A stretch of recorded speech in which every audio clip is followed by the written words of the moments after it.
Boa noite, meus amados irmãos. Que a graça e a paz do nosso Senhor Jesus Cristo esteja sobre todos. E eu quero desde já dar as boas-vindas a você que está aqui conosco no nosso programa Convictos pela Palavra, um tempo de estudo bíblico e de crescimento espiritual que muito tem nos edificado. E a nossa oração é que nesta noite Deus também possa abençoar a sua vida, falar o seu coração, te ajudar a continuar crescendo na graça e no conhecimento do Senhor Jesus Cristo. Esse que é um tempo especial para podermos experimentarmos das bênçãos do Senhor, da graça, da misericórdia do Senhor e assim sermos marcados por Deus com o seu amor e com a sua bondade. E por falar em marcas, hoje nós vamos falar sobre as marcas de uma geração. E nós vamos meditar aqui sobre 4 marcas que Deus colocou em meu coração, que eu gostaria de compartilhar com você esta noite, e destas marcas tirar algumas lições para nós e assim trazer para a nossa vida, para o nosso contexto, alguns ensinamentos preciosos que certamente nos ajudarão a continuarmos seguindo os passos do Senhor Jesus Cristo. Então, como texto introdutório ao nosso estudo de hoje, eu quero ler Salmo de número 145, do versículo 1 até o versículo 7. Então diz assim, Salmo 145, de 1 a 7. Exaltar-te-ei, ó Deus meu e Rei. Bendirei o teu nome para todo sempre. Todos os dias te bendirei e louvarei o teu nome para todo sempre. Grande é o Senhor e muito digno de ser louvado. A sua grandeza é insondável. Uma geração louvará a outra geração as tuas obras e anunciará os teus poderosos feitos. Meditarei no glorioso esplendor da tua majestade e nas tuas maravilhas. Falar-se-á do poder dos teus feitos tremendos e contarei a tua grandeza. Divulgarão a memória de tua muita bondade e com júbilo celebrarão a tua justiça. Amém. Vamos orar então? Ora daí, ora daqui, vamos orar uns pelos outros, para que Deus abra nossa mente, o nosso coração e fale conosco. Deus, obrigado pela sua palavra viva, poderosa, eficaz, que opera maravilhas em nossas vidas, Senhor. Pedimos ao Espírito Santo que aplique essa palavra em nossas vidas e nos ajude, Senhor, a sermos varões perfeitos e aperfeiçoados pelo Senhor. Pedimos a sua bênção sobre todos nós, em nome de Jesus. Amém. Meus irmãos, conforme eu disse, hoje nós vamos falar sobre esse tema, as marcas de uma geração. E é interessante, porque o texto aqui que eu acabei de ler, ele fala no versículo 4, uma geração louvará a outra geração as tuas obras e anunciará os teus poderosos feitos. A partir desse versículo nós já podemos entender que Deus sempre reserva e preserva uma parte fiel que é chamado de remanescente em cada geração. Todas as gerações passam e passaram e vão passar por muitas lutas e tribulações. A igreja, ao longo desses séculos e podemos dizer milênios, sempre esteve debaixo de muitas provações. E naquela época, de acordo com a geração dos nossos irmãos no passado, muitos se desviaram da presença do Senhor e muitos foram marcados por características daquela época e que para aquele momento foram bastante relevantes. Mas eu quero chamar a sua atenção para essa palavra, geração. Como que nós podemos definir essa palavra geração? Porque a gente vê na Bíblia várias vezes os escritores e o próprio Deus falando sobre geração, e às vezes a gente fica meio confuso em relação a isso. Então, o que é uma geração? A palavra geração é uma referência ao conjunto dos seres vivos coetâneos, quer dizer, que têm a mesma idade. Ou seja, está falando de um grupo, um conjunto de pessoas que têm a mesma idade, que têm mais ou menos as mesmas características. Então, a noção de geração permite fazer referência ao conjunto de pessoas que, por terem nascido no mesmo período histórico, receberam ensinamentos e estímulos culturais e sociais similares e, por conseguinte, têm gostos, comportamentos e interesses em comum. Então, por exemplo, a geração que nasceu no ano 2000 para cá é uma geração que tem gostos, tem interesses, foi estimulada e também ensinada em culturas e também em comportamentos sociais que por causa disso se identificam. Então, uma geração geralmente ela é caracterizada por essas coisas que eu acabei de falar aqui. E outra pergunta importante é: quanto tempo dura uma geração? Antigamente, eu digo assim, de acordo com o Antigo Testamento, o cálculo aproximado que muitos estudiosos falam é que uma geração naquela época correspondia ao período de aproximadamente 40 anos. Mas, com os estudos recentes, chegou-se à conclusão que as gerações elas estão ficando cada vez mais curtas por causa exatamente do avanço da tecnologia. Uma vez que são interesses comuns, gostos em comum e também são ensinados numa cultura e num comportamento social, significa que as ondas de modismo e de comportamento elas estão vindo cada vez mais rapidamente sobre a geração, de modo que aquilo que durava muito tempo num contexto de comportamento de uma geração acaba que esse tempo é encurtado. Então, desde, por exemplo, entrou no mundo a internet, nós percebemos que essa geração, que é chamada geração nativa, essa geração ela já teve costumes, hábitos totalmente diferentes da geração anterior. Só que essa tecnologia é muito rápida, ela está avançando rapidamente, de modo que essa geração pode ser que ela não vá durar 15, 20 anos, talvez. Daqui a algum tempo já chegará um outro contexto, um outro comportamento, que serão outros interesses e outros gostos, e aí começa uma nova geração. Por exemplo, há uma classificação dentro do pensamento moderno de alguns tipos de geração, né? Por exemplo, nós temos a Baby Boomers, que é uma geração marcada por pessoas que nasceram depois das duas guerras mundiais que nós passamos, né? Desde 1920, depois de 1940. Essa geração foi caracterizada pela organização, pelo organograma, pela pontualidade, pela coisa muito caprichada e que tinha hora de começar e hora de terminar. Depois veio então a geração X. A geração X foi uma geração que quebrou um pouco esse parâmetro.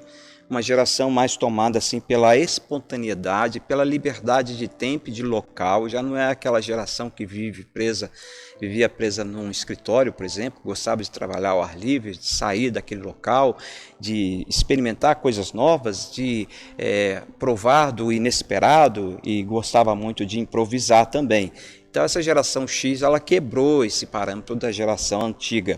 Mas após a geração X veio a geração Y, que é a chamada a nativa digital, que é essa geração que aí sim é uma geração que já passou bem à frente da geração X no contexto de comportamento, de interesses, de gostos, de ideias, uma visão totalmente diferente do mundo, mas não ficou por aí não, veio a geração X. Essa geração X é uma geração inovadora, é uma geração independente, é uma geração que não gosta de hierarquia, não gosta de organograma, não gosta de ficar presa ao tempo e não gosta de trabalhar dentro de um parâmetro de acordo com uma gerência ou de acordo com uma autoridade. Então essas gerações todas, elas é claro, elas têm conflitos, né? Porque têm visões diferentes, uma cosmovisão diferente.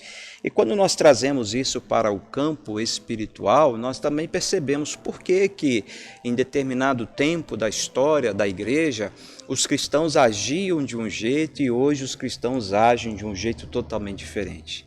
A questão do comportamento, das ideias, da forma de ver o mundo, isso tudo é uma coisa natural do ser humano. Desde Adão até o último homem que ficar sobre a terra, todas as pessoas passarão por essa experiência. O que o cristão tem que ter em mente é que, independente da época que ele viver, independente das modas e das influências que ele experimentar, ele jamais pode abrir mão da sua espiritualidade e da sua convivência com Deus. Por isso que quando a gente lê a história da igreja, a história dos hebreus no Antigo Testamento, depois a história da igreja no Novo Testamento, até os dias de hoje, a gente percebe que Deus sempre, em cada geração, reservou uma parcela, chamado de remanescentes.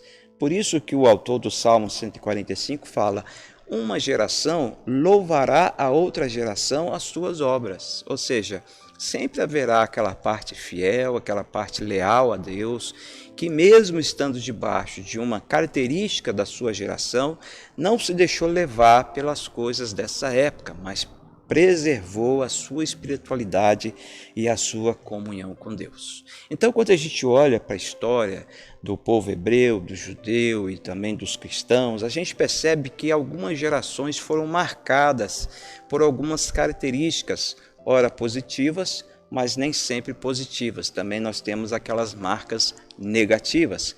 Por exemplo, geralmente quando nós citamos o povo judeu na sua peregrinação no deserto, quando saiu do Egito, uma das coisas que vem imediatamente à memória de muitas pessoas é de um povo rebelde. Então aquela geração foi marcada pela rebeldia. Essa é a primeira marca de uma geração. Uma geração que pode ser marcada pela rebeldia. E a rebelião foi o primeiro pecado a entrar no mundo e pode ter certeza que será o último pecado também a sair do mundo. Então a rebelião é o quê? É qualquer levante e oposição contra qualquer autoridade ou poder dominante. Adão e Eva tinham tudo no paraíso. Eles tinham todas as coisas que qualquer pessoa gostaria de ter nos dias de hoje. Acima de tudo isso que eles também tinham a comunhão íntima com Deus. Mas quando a serpente abriu os olhos deles e mostrou que eles poderiam ter mais do que eles tinham, então eles se transformaram em pessoas descontentes, insatisfeitas, de modo que já viram Deus não como um amigo, não como um pai, não como o Criador, mas como um oponente, como alguém que estava tentando de alguma forma esconder deles alguma coisa. E por causa disso então veio o pecado no mundo.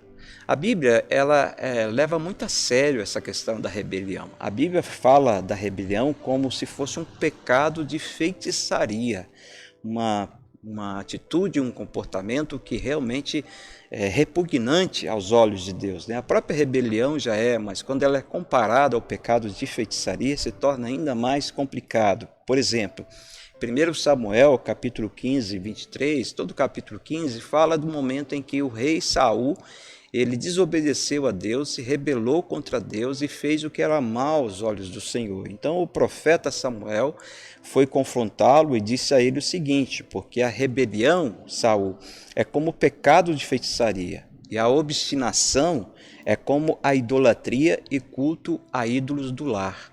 Então nota que a rebelião, infelizmente, é uma tendência e é uma coisa que está enraizada na natureza humana desde a queda dos nossos primeiros pais.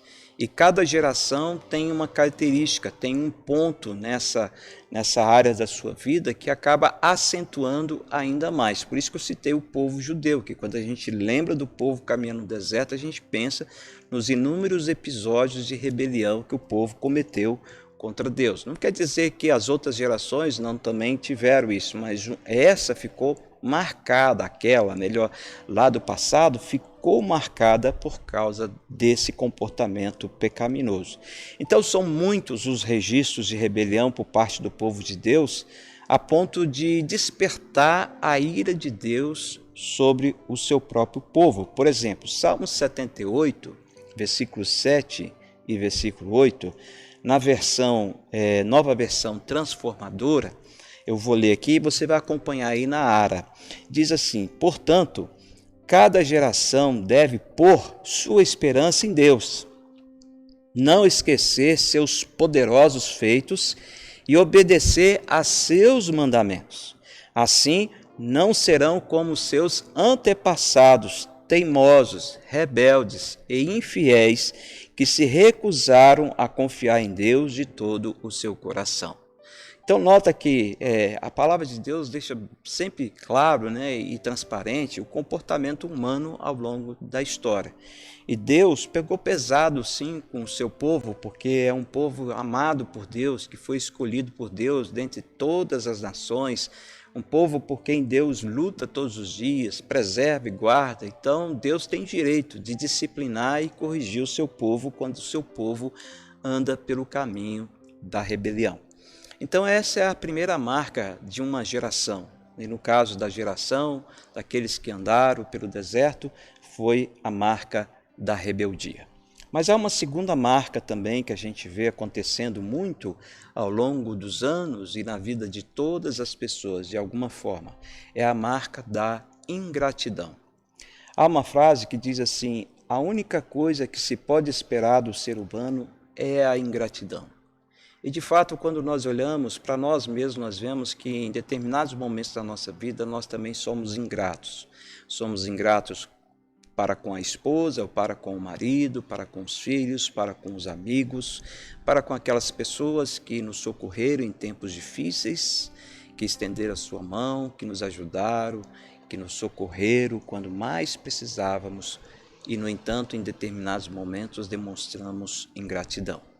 Mas há uma ingratidão ainda pior, que é a ingratidão contra Deus. Deus tem sido um Deus bondoso e a sua fidelidade dura para sempre e as suas misericórdias não têm fim.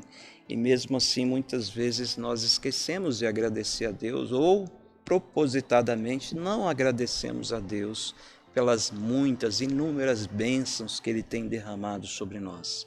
Às vezes tem pessoas que não agradecem nem pelo pão de cada dia, não agradece pela saúde, não agradece pelo lar, não agradece pelo trabalho que tem, não agradece pela a vida eterna e a salvação alcançada em Jesus. Então, muitas vezes, pessoas, quando ouvem essa frase, dizem: não, isso não se aplica a mim, mas pode crer que se aplica também a todos nós. Então, nós precisamos pedir a Deus para afastar do nosso coração a ingratidão e gerar em nós um espírito de gratidão a Deus, de contentamento, de alegria e de satisfação no eterno. Porque a gratidão só terá lugar quando a palavra de Cristo habitar em nosso coração, tomar o seu lugar de direito em nossa vida. Foi o apóstolo Paulo que escreveu em Colossenses 3, versículo 16, as seguintes palavras: habite ricamente em vós a palavra de Cristo, ensinem e aconselhem-se uns aos outros com toda a sabedoria e cantem salmos, hinos e cânticos espirituais com gratidão a Deus em seu coração. Essa é a versão NVI, Nova Versão Internacional. Então Deus vê nossa gratidão como um sacrifício de louvor. Ainda citando a Nova Versão Internacional, no Salmo 50, versículo 14, está escrito assim: ofereça a Deus em sacrifício a sua gratidão, cumpra os seus votos para com o Altíssimo. Olha que coisa linda. O que o salmista está dizendo para nós é que Deus tem a nossa gratidão como um sacrifício que Deus gosta de receber, um sacrifício que alegra o coração de Deus, um sacrifício que faz com que Deus olhe para nós e continue nos abençoando. Então ele está dizendo assim: ofereçam a gratidão de vocês como um sacrifício, como um holocausto de aroma suave, de cheiro agradável ao Senhor. Na Bíblia nós temos um exemplo em Marcos capítulo 4, Marcos 14, versículo 3. Nós temos o exemplo de Maria. Maria fez um sacrifício enorme para mostrar a sua gratidão a Jesus. Jesus estava na casa de Simão para um jantar e de repente ela entra naquele recinto e surpreende a todos com a atitude que ela teve. É interessante que ela vai até Jesus não para pedir alguma coisa a Jesus, mas ela foi até Jesus para dar alguma coisa a Jesus. E o texto bíblico diz que ela então entrou e estando ele em Betânia,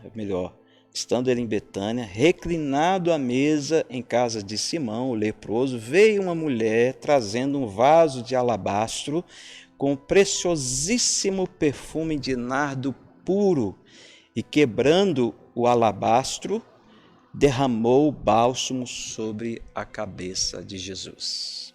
Veja um detalhe aqui. Primeiro, ela entra num recinto exclusivo para homens. Ela quebra uma tradição, ela quebra um paradigma, ela coloca em risco a sua vida.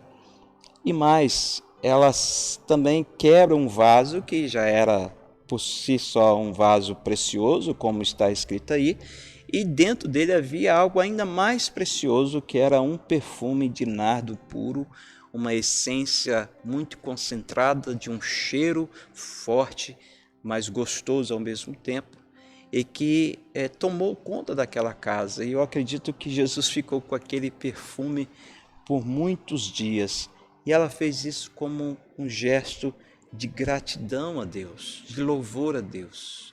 Deus está também esperando de cada um de nós, dessa geração, a quebrar também nossos vasos de alabastros que nós muitas vezes reservamos e não queremos demonstrar gratidão a Deus, quebrando e entregando ao Senhor.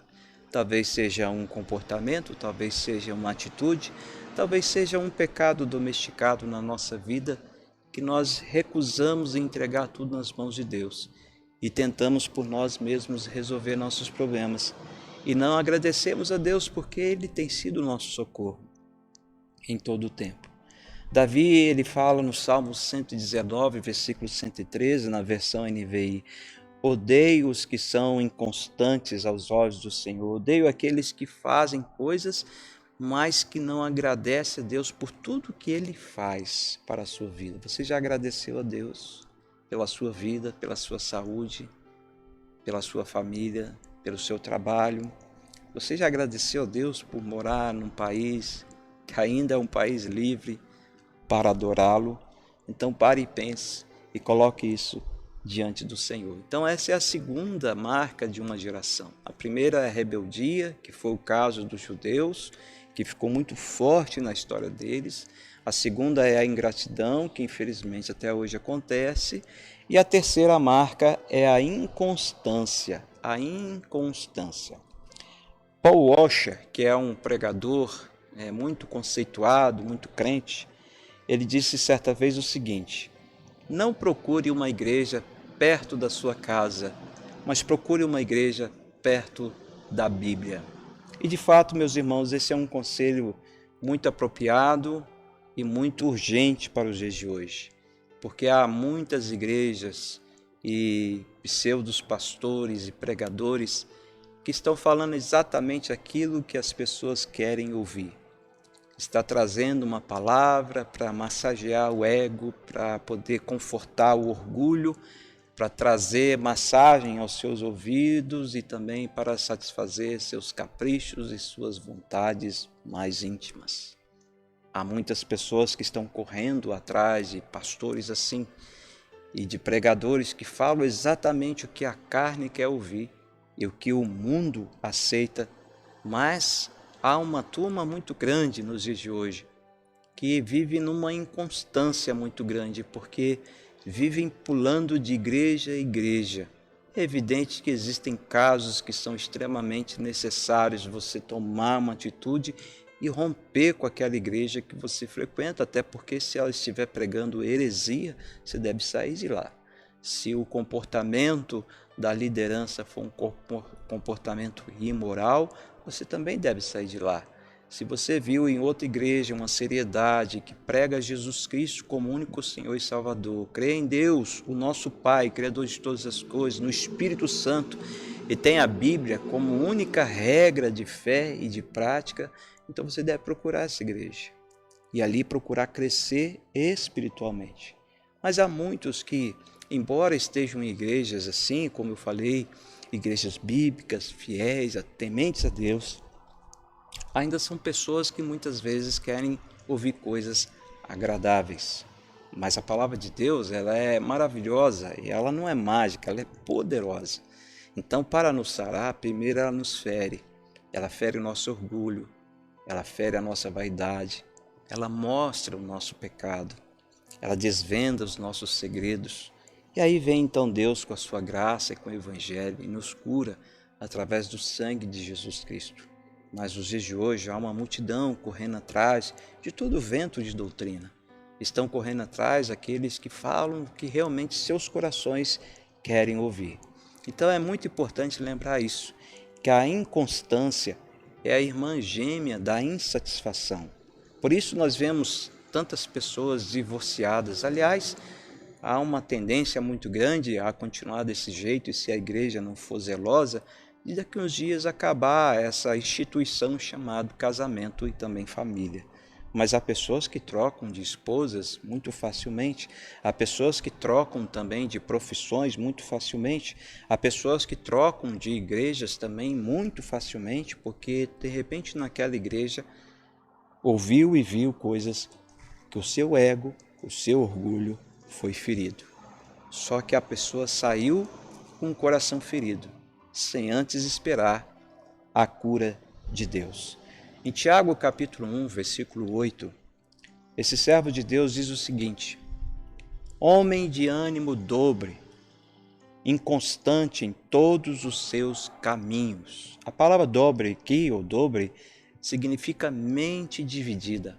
Uma pessoa com a mente dividida, ela é uma pessoa inconstante, insatisfeita, uma pessoa que não vai conseguir achar paz em lugar algum. Porque é aquele tipo de pessoa que está atrás de novidades. E quando a pessoa então chega naquele lugar, ela está ali satisfeita, mas daqui a um tempo ela começa a se entediar com a rotina que é necessária daquele ambiente, e ela logo vai atrás de outra novidade, porque ela é inconstante. E essa tem sido, infelizmente, uma característica marcante desta geração que nós estamos vivendo. É essa mente dividida entre o certo e o errado, entre o que é relativo e o que é absoluto, entre o que é santo e o que é profano. Mas quando eu falo dessas contradições ou dessas oposições entre essas duas coisas, eu não falo na questão de que elas são impossíveis de serem relacionadas. Eu falo que a pessoa está no meio e ela ainda tem dúvidas, quando que a vida cristã com Deus é algo que deve tirar de nós qualquer dúvida em relação se eu devo estar na igreja ou estar no mundo, estar com Deus ou estar no mundo, viver uma vida santa ou uma vida de pecado. Quem está em Deus e com Jesus Cristo joga fora imediatamente estas coisas. Então, muitos atualmente não conseguem ser fiéis à verdade, estão sempre oscilando, estão sempre à procura de uma satisfação. Em Tiago ainda, capítulo 4, versículo 8, Tiago diz assim: chegai-vos a Deus, e ele se chegará a vós outros. Praticai, ou melhor, purificai as mãos, pecadores, e vós que sois de ânimo dobre, ou seja, mente dividida, limpai o coração. Então a razão por que muita gente está assim, vivendo com a mente dividida, é porque o coração está impuro. Tiago está dizendo aqui, limpai o coração.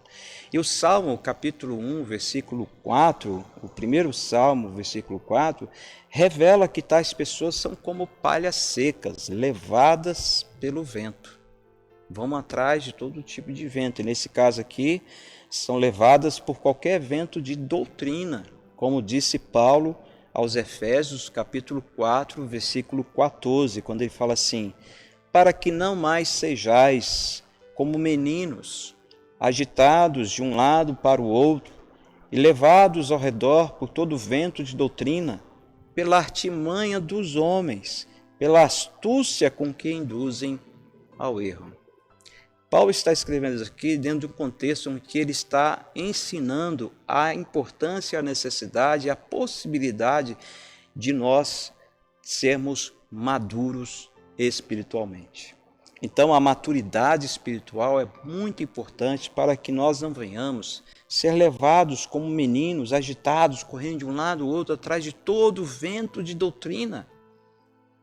Hoje uma pessoa tem uma convicção e ela não abre mão dessa convicção, mas de repente vem um homem, como diz aqui, um homem cheio de artimanhas, cheio de astúcia, e induz essa pessoa ao erro, e essa pessoa que antes era tão fervorosa, tão convicta, tão leal àquela doutrina, ela abre mão, ela renuncia e vai atrás de uma nova experiência, de uma aventura que pode trazer inúmeros prejuízos na sua vida. Eu já vi muita gente que era muito convicta na doutrina bíblica e que por algum motivo se deixou levar por essa artimanha e depois viu que tinha entrado numa furada, como dizem por aí, e por vergonha não voltou para sua igreja de origem e ficou perambulando, indo de igreja a igreja, e hoje, infelizmente, tem que dizer que essa pessoa não está em nenhuma igreja, ela está no mundo, está desviada da presença do Senhor. Então, essa inconstância doutrinária se dá por 3 fatores que nós podemos ver. Primeiro, a imaturidade espiritual, quando a pessoa ela está dentro da igreja, mas a igreja não está no coração dela. Ela lê a palavra, mas a palavra não está no coração dela. Ela vem aos cultos, mas ela não cultua Deus. É uma pessoa que está ali por estar, então ela não cresce espiritualmente. Ainda é uma criança tomando leite. Ela não come alimento sólido, porque ela não pode suportar. A segunda razão é porque ela quer procurar algo que agrade o seu ego, o seu coração, que satisfaça os seus desejos. Então, toda pessoa que procura uma igreja para ser amada, uma igreja onde ela possa ser amada, uma igreja onde ela possa se regozijar, possa se agradar, ela vai ficar frustrada um dia e ela vai sair dessa igreja. Assim como um casal, quando decide casar, nós também, quando procuramos uma igreja para frequentar, nós temos que ter o mesmo comportamento e a mesma ideia. Ou seja, quando um jovem, uma moça e um rapaz resolvem se casar, eles têm que casar na seguinte ideia: eu vou me casar para fazer o meu cônjuge feliz. E aí, quando os dois pensam dessa forma, então o casamento é bem sucedido. Muitos casamentos não chegam a 1, 2 anos porque muitos vão para o casamento na expectativa de serem felizes, então cobra demais do outro, e o outro não consegue dar, fica frustrado e acaba o casamento. A mesma coisa se dá com a igreja. Nós devemos procurar uma igreja, primeiro, que seja bíblica, que creia na Trindade, uma igreja que realmente pratica os decretos e os mandamentos do Senhor, que é zelosa com a palavra e com o ensino das Escrituras, e nós devemos procurar uma igreja assim para podermos amar aquela igreja, servir a Deus naquela igreja, nos doar a Deus para que possamos ser bênçãos naquela igreja e não puramente para sermos abençoados por ela.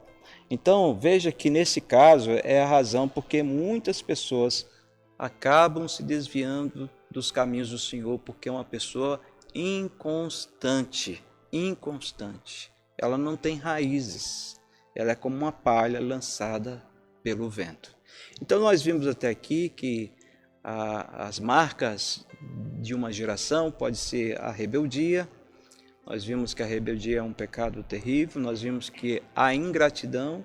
Nós vimos que também a inconstância. Mas graças a Deus tem uma marca muito boa, muito positiva. Lembra que eu falei do Salmo 145, versículo 4, quando diz assim: uma geração louvará a outra geração as tuas obras e anunciará os teus poderosos feitos. Aqui nós temos de fato o anúncio de que Deus, em cada geração, ele preserva o remanescente. Aquele grupo de pessoas que vão ser fiéis a Deus, leais ao Senhor e que vão levar essa marca para as próximas gerações. Uma geração que vai passar por a geração da sua época, com todos os transtornos, com todas as dificuldades, mas uma geração que vai permanecer fiel a Deus em todo o tempo. Então veja, por exemplo, Noé, para nós, é um exemplo de um crente fora da curva. Por exemplo, a Bíblia fala em Gênesis 7, versículo 1, disse o Senhor a Noé: entra na arca, tu e toda a tua casa, porque reconheço que tens sido justo diante de mim no meio desta geração. De modo que nós podemos tirar para nós aqui algumas lições. Noé estava no meio de uma geração irreligiosa, corrupta, imoral, totalmente inimiga de Deus, uma geração que não tinha temor e nem tremor de Deus em coisa alguma, mas a Bíblia nos dá o testemunho de que este homem foi justo e temente a Deus durante a sua geração.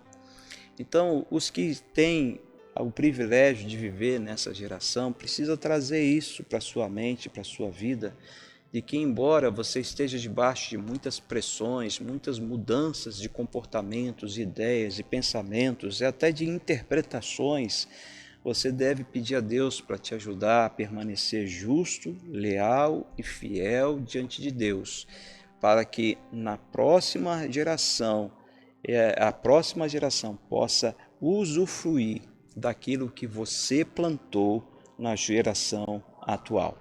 E para isso nós precisamos nos apegar a Cristo, para podermos vencer as provas do dia a dia e sermos um exemplo de vida. Deus tem promessas para os crentes que são desta geração, mas que, embora estão vivendo nessa geração, não se deixam levar pelos costumes e pelas tendências contrárias à palavra de Deus que essa geração está vivendo. Em Salmos 112, versículo 2, na nova versão transformadora, diz assim: seus filhos serão bem-sucedidos em toda a terra, uma geração inteira de justos será abençoada. Então essa é a primeira promessa de Deus para aqueles que permanecem firmes nos propósitos do Senhor, andando nos seus caminhos, seguindo os seus passos. Seus filhos serão bem-sucedidos em toda a terra, e uma geração inteira de justos será abençoada. Há um outro também texto ainda, ou melhor, na nova versão internacional, esse mesmo texto fala assim: seus descendentes serão poderosos na terra, serão uma geração abençoada de homens íntegros. Então uma fala de homens justos e outra fala de homens íntegros, mas que dá a mesma ideia: fidelidade, lealdade e intimidade com Deus. Então o que nós precisamos fazer e pensar e quem sabe meditar para sermos um cristão fora da média no meio dessa geração corrupta e incrédula que nós estamos vivendo? Em 1 Timóteo capítulo 4, versículo 12, o apóstolo Paulo escreveu ao seu filho na fé, o jovem Timóteo, que se achava pastoreando a igreja de Éfeso. Ele disse para ele o seguinte, e falou assim: ninguém despreze a tua mocidade. Pelo contrário, torna-te padrão dos fiéis na palavra, no procedimento, no amor, na fé e na pureza. Então, quem pode nos ajudar a termos essa marca de fidelidade e lealdade a Deus? Somente Jesus Cristo pode nos capacitar e pode nos ajudar. E como os cristãos demonstrarão que alcançaram esse padrão estabelecido por Cristo? Através do poder de Cristo em suas vidas. Eles então desenvolverão atitudes que os tornarão um exemplo para o mundo. Uma pessoa que é exemplo no comportamento, no falar, no agir, no amor, na fé, na pureza e em todas as áreas da sua vida, como Paulo aconselhou ao seu jovem discípulo e amigo chamado Timóteo. De modo, meus irmãos, que eu gostaria de trazer essa reflexão para nós esta noite, de pensarmos acerca das marcas de uma geração. Será que a nossa geração ela está sendo marcada pela rebelião? Será que ela está sendo marcada pela ingratidão? Será que ela está sendo marcada pela inconstância na fé? Ou será que ela está sendo marcada pela fidelidade, lealdade e intimidade com Deus? Se você não tem conseguido agradar a Deus, saiba que cada dia é uma nova oportunidade do Senhor para que você possa continuar crescendo nos caminhos e na palavra de Deus. E eu quero aqui encerrar algumas palavras ainda do Salmo 145, que diz assim no versículo 18: perto está o Senhor de todos os que o invocam, de todos os que o invocam em verdade. Ele acode à vontade dos que o temem, atende-lhes o clamor e o salva. O Senhor guarda os que o amam, porém os ímpios serão exterminados. Profira a minha boca louvores ao Senhor, e toda a carne louve o seu santo nome para todo sempre. Então, como que você quer ser lembrado na próxima geração? Qual a marca que você está deixando para a geração futura? Lembre-se, uma geração louvará a outra geração e contará os poderosos feitos do Senhor. Será que nós estamos fazendo isso? É hora de pensar, é hora de refletir. Que Deus aplique essa palavra no seu coração e te abençoe todos os seus dias, em nome de Jesus. Amém. Vamos terminar com uma oração.